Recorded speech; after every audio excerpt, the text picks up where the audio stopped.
Nicolas Domenech, Éric Zemmour, sur quoi vont-ils se disputer cette semaine? Voici le sommaire. Par devoir et avec soulagement, il est candidat. Nicolas Sarkozy s'est déclaré mercredi soir avant son premier déplacement à Annecy. A-t-il été à la hauteur? A-t-il l'agnac? A-t-il encore des choses à dire et lesquelles?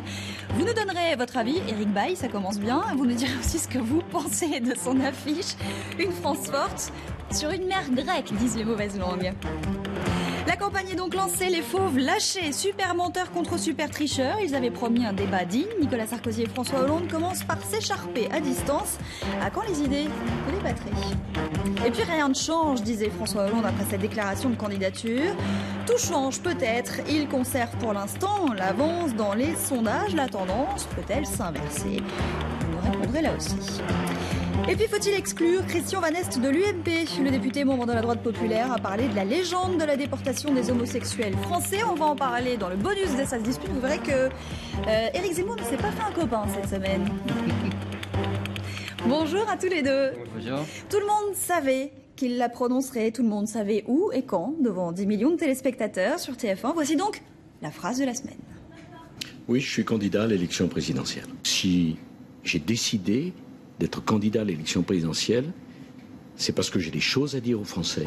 Alors avant de savoir lesquelles, d'abord sur la forme, il avait choisi TF1, donc volonté de s'adresser au plus grand nombre, un peu tendu au début. Vous l'avez trouvé comment, vous? Très tendu. Ah, extrêmement Oui, ça m'a fatigué. frappé. Plus que tendu encore. Non, pas grave. fatigué, je dirais pas ça, moi je dirais tendu. Ça m'a frappé, retenu. c'est bête, hein, mais on avait l'impression qu'il était vraiment tendu, quoi. C'était curieux, d'habitude il est plus à l'aise à la télévision. Bon, après tout, c'était solennel, même Mitterrand avait fait un petit oui de vierge effarouché, donc c'est dire. En fait, j'ai revu les annonces, la plus ratée, c'est celle de Giscard. Qui était vraiment lamentable, en traînant cette pauvre anémone qui était là vraiment, qui était désespérée d'être là. Elle était vraiment timide de son naturel, donc c'était horrible pour elle. Et lui, il était mauvais comme un cochon. Et en fait, le plus réussi finalement, c'était Chirac. Formidable. Formidable. Oui. Au milieu des gens, numéro très au point, mais en même temps joué de façon... Non, avec une exclamation de la foule voilà, au moment où il dit qu'il sera candidat. C'était très réussi, le Chirac 2002 était très réussi. Oui, alors ça c'était un événement TF1, comme les événements de TF1 feuilleton, quoi, un moment d'un feuilleton à regarder comme ça qui durera quelques heures. Enfin moi je trouve que c'est pas assez plat, dire sans. Mais moi je l'ai trouvé quand même. Alors au-delà de là, plus que comme ils avaient fait battement de tambour et chaque fois que Nicolas Sarkozy annonce quelque chose, les sarkozystes et roulement de mots, d'yeux, de biceps. Et du coup, eh bien quand ça arrive, eh bien la surprise c'est qu'il n'y en a pas. C'est-à-dire que du coup on se dit que c'est un grand flop. Et alors au-delà de ça, moi qui, comme Éric, accompagne, couvre, comme on dit, Nicolas Sarkozy depuis des années et des années, autant dans les années 2006-2007, pour ce genre d'événement, il y avait une flamme intérieure, une lumière intérieure, autant là, je la cherchais et je ne la trouvais pas. Et j'avais l'impression que lui-même la cherchait à l'extérieur, qu'il cherchait les raisons d'être candidat. Alors, c'est peut-être une projection, on va voir, peut-être qu'il va les trouver plus tard. Voilà, mais j'ai trouvé que il était comme à la recherche de cette force qui était la sienne en 2006-2007 et qu'il n'a plus. À la fin de ton analyse, oui, je suis assez d'accord. Il y a peut-être 3 phrases, on a décidé de les mettre en exergue qui vont peut-être illustrer ce que vous êtes en train de dire. Il y a la métaphore marine d'abord, le capitaine dans la tempête qu'on va retrouver sur l'affiche et dont on reparlera certainement.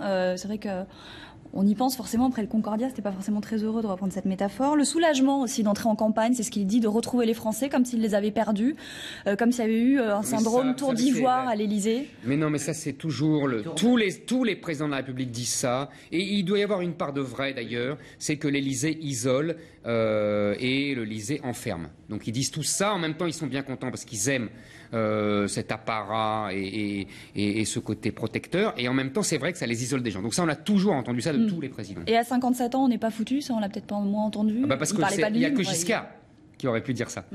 Puisque, c'est un moment, en tout cas, qu'il avait répété dans plusieurs de ses interventions publiques devant les ouvrières. Pour d'autres. pour d'autres, mais là, devant les ouvrières de Lojabi et puis devant d'autres ouvriers, il a fait ce discours des 57 ans, c'est son âge, donc, parce que ça l'interpelle aussi, mais et parce que ça le renvoie quand même à la possibilité de l'échec. Hein, Il faut dire que, alors là, Nicolas disait qu'on le suit depuis 20 ans, il a toujours été obsédé par son âge. Il disait à 40 ans, j'ai fait ça, j'ai pas encore fait ça, mais à 45, si maintenant à 50, je suis pas président, je suis un raté, etc. Il a toujours été comme ça. Donc bon. Mais je voudrais revenir quand même sur cette histoire de force qui me semble décisive pour la suite, si je peux me permettre, et parce que je crois qu'il faut qu'on prolonge l'échange ou le désaccord là-dessus pour le vérifier. Ce que je voulais dire par là, moi, c'est que on avait l'impression qu'il allait tout bouffer en 2006-2007, qu'il allait faire qu'une... C'est ce qu'il a fait d'ailleurs. C'est ce qu'il a fait, mais qu'il allait faire qu'une bouchée, quoi. Et là, je n'ai pas trouvé cette appétence fabuleuse qui le distinguait des autres. Et j'ai fini là. Et bon, comme je me méfie de moi-même, à un moment, je me disais, essaye de te mettre dans la peau d'un électeur de droite qui doute du chef de l'État et de voir pour quelles raisons tu voterais pour lui parce qu'il est différent des autres. Je ne l'ai pas trouvé. Voilà. Donc, alors peut-être qu'il la donnera plus tard, mais je trouve qu'il n'est pas à la hauteur de sa candidature. Mais ça veut dire qu'aujourd'hui, pardon Eric, oui. Aujourd'hui son pire ennemi c'est lui, d'après ce qu'on entend là. Non, c'est pas lui, c'est le président. C'est pas la même chose. C'est-à-dire que il dit il n'a pas l'appétence. C'est vrai, mais c'est inéluctable. Oui. Il avait faim, il n'était pas président en 2006. Là, il a été président. C'est humain, tout simplement humain. Ça, c'est une chose normale. Bon. Deuxièmement, d'habitude, les présidents compensent justement ce manque d'appétit bien naturel par un côté rassembleur. C'est Mitterrand en 88, c'est là où je voulais en venir. C'est Chirac en 2002, etc. Sauf que Challenger maintenant. Mais c'est normal. Mais c'est normal. Il y a une contradiction. Non. Ah non, mais attends. Il y a une contradiction. Tous les présidents ont des contradictions. Souviens-toi, Chirac en 2002, il était donné aussi perdant, il était nul, il était super menteur, etc. Il faut relativiser. Maintenant, oui, il y a une contradiction, mais c'est pas celle. Je pense qu'on ne sera pas d'accord. C'est pas celle que tu crois. Moi je pense que, je répète, mais on l'a déjà dit les semaines précédentes, je pense que l'angle d'attaque de Nicolas Sarkozy est le bon. C'est-à-dire, c'est le même qu'en 2007 d'ailleurs. C'est-à-dire, aller sur les terres, non pas... J'ai lu un très beau mot, il paraît qu'on l'attribue à Bockel, son ancien ministre, qui dit il ne chasse pas sur les terres du Front National, il chasse le Front National de ses terres. C'est très juste, parce que le Front National...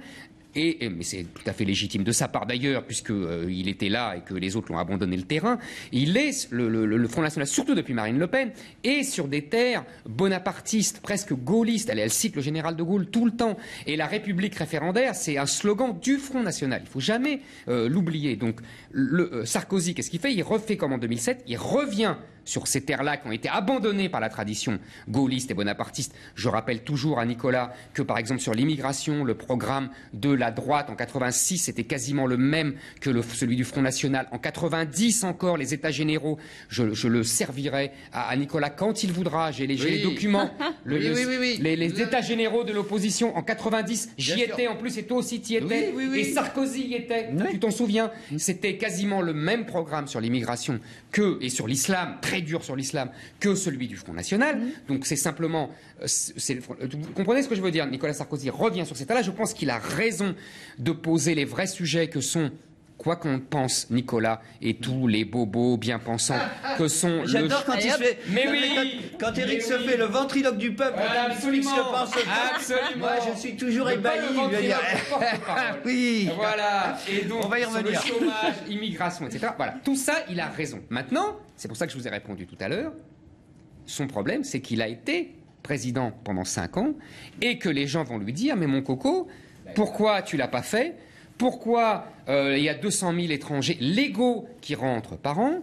Pourquoi le premier référendum qu'on a voté en 2005 contre l'Europe, tu nous as remis le traité de Lisbonne qui est la copie conforme par le Parlement?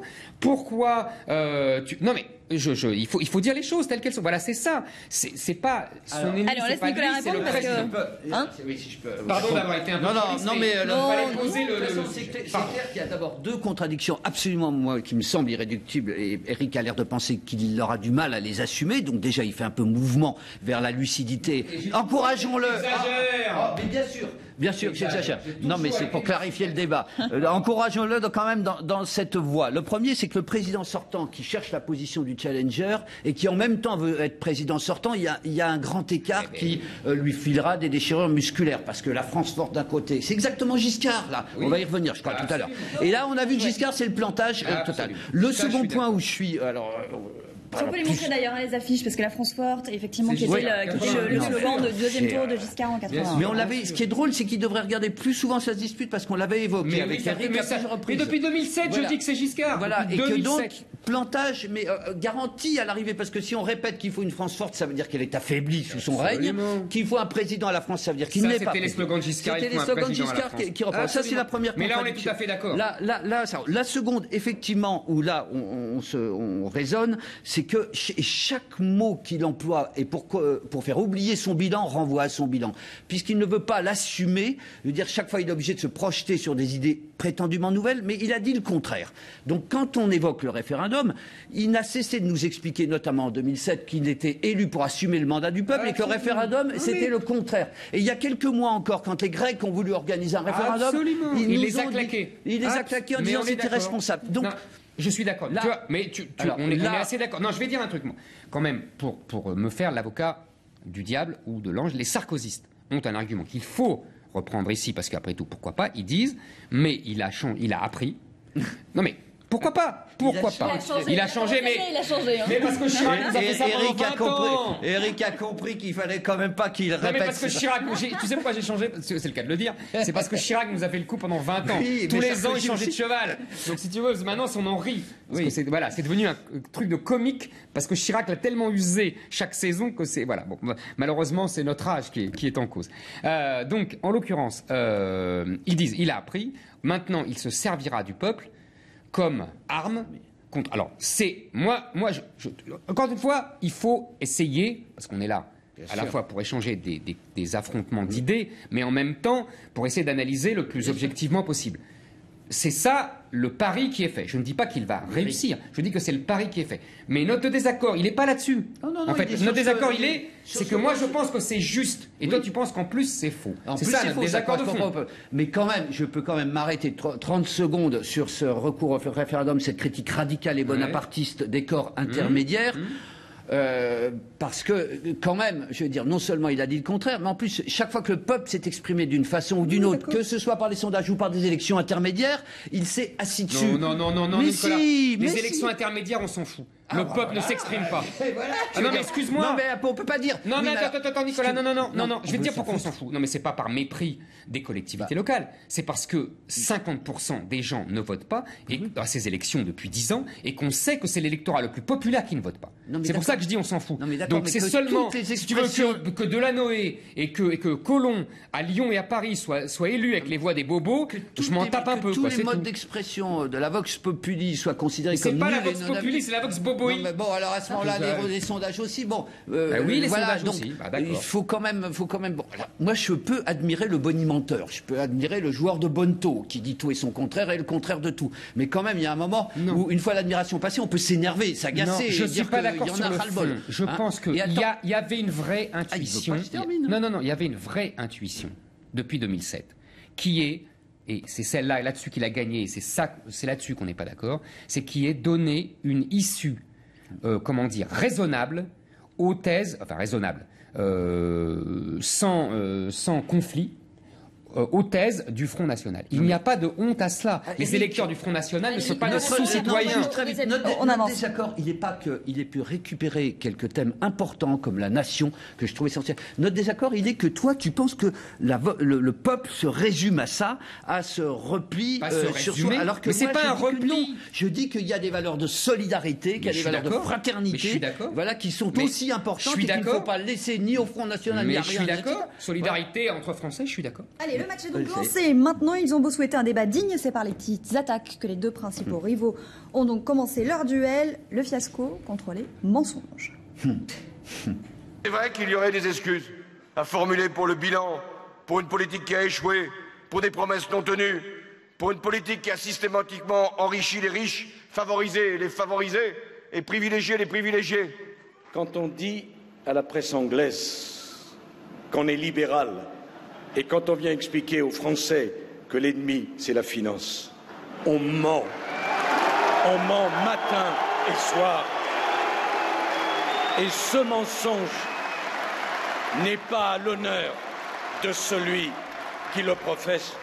Ça va être ça toute la campagne C'est extraordinaire parce que vraiment, on parlait de Giscard, Mitterrand de 81. C'était ça. Ils nous refont ça.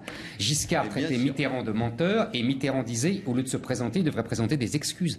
Hollande parodie Mitterrand. Mais ça devient incroyable. Je ne sais pas s'ils s'en rendent compte, mais c'est de deux côtés. On est 30 ans en arrière. Je pense que oui, qu'il y a un choix stratégique. C'est, en tout cas de la part des Hollandais, j'en suis sûr, puisqu'il s'agit au fond de rejouer la force tranquille et de dire à Nicolas Sarkozy, vous n'êtes pas le candidat du passé, mais du passif. Enfin, et du passé et du passif, ce qui étaient les mots de Giscard et de Mitterrand. Voilà, Giscard. Non, mais elle n'était pas née, donc elle sait pas. Oh, ça y est, alors, là aussi. Vous allez m'offrir les débats, ça y est. Voilà. Entendre Pardon, Nicolas Sarkozy, alors il y a deux niveaux. Entendre Nicolas Sarkozy traiter François Hollande de menteur, c'est Pinocchio, dire qui se pose en expert du parler vrai, c'est quand même à se rouler par terre. Alors ça c'est le niveau de la joute. Quant au niveau de fond, je trouve que là il y a une vraie question, c'est-à-dire que pose Nicolas Sarkozy, mais d'ailleurs on peut le renvoyer inversement. C'est-à-dire, qu'est-ce que dit vraiment Hollande, jusqu'où il va, et là il y a la position stratégique de Hollande qui est font jouer les dredons tactiques. Bon, mais sur le fond, c'est vrai qu'on ne sait, et là je concède un point que je suis mais je t'avais dit moi. Non mais je t'avais dit que j'étais dans l'attente et que de ce point de vue-là, je veux dire, jusqu'où il ira. Est-ce qu'il aura Pascal Lamy au gouvernement ou bien Jean-Luc Mélenchon pour illustrer mon propos. Voilà. Quel va être le choix? Est-ce qu'il va réussir, lui, cette synthèse dont Eric était tellement est tellement admiratif devant ce que réalisait Sarkozy, qui avait réussi à ça. En 2007. Ah oui, pardon. Est-ce que là, cette fois, Hollande sera capable de cette même prouesse acrobatique? Alors, il nie à Hollande la capacité de le faire. Moi, je dis, attendons. Alors, ce qui m'amuse beaucoup, c'est que j'avais dit à Nicolas, il ne pourra rien dire, et il s'était moqué de moi après le Bourget.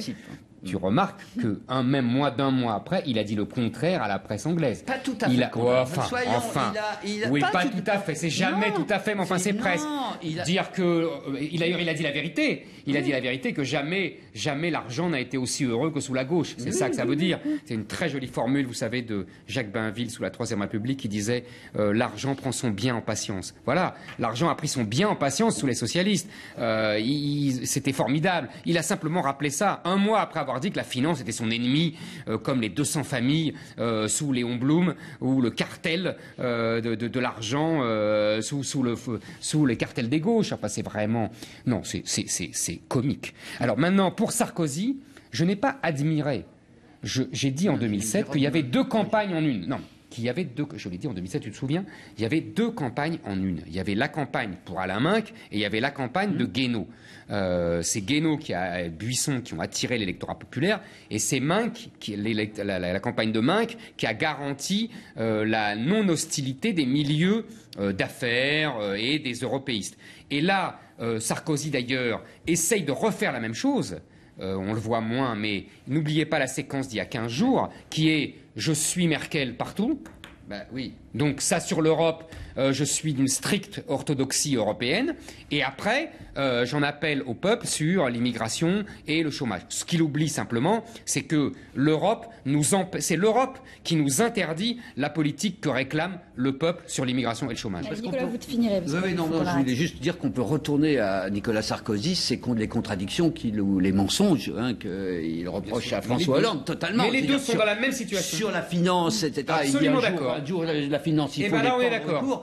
Et puis, mais pareil, pour la grandeur de la France, on le voit maintenant avec devant la mer, quasiment avec la pelle et son seau, et je veux dire les grands espaces.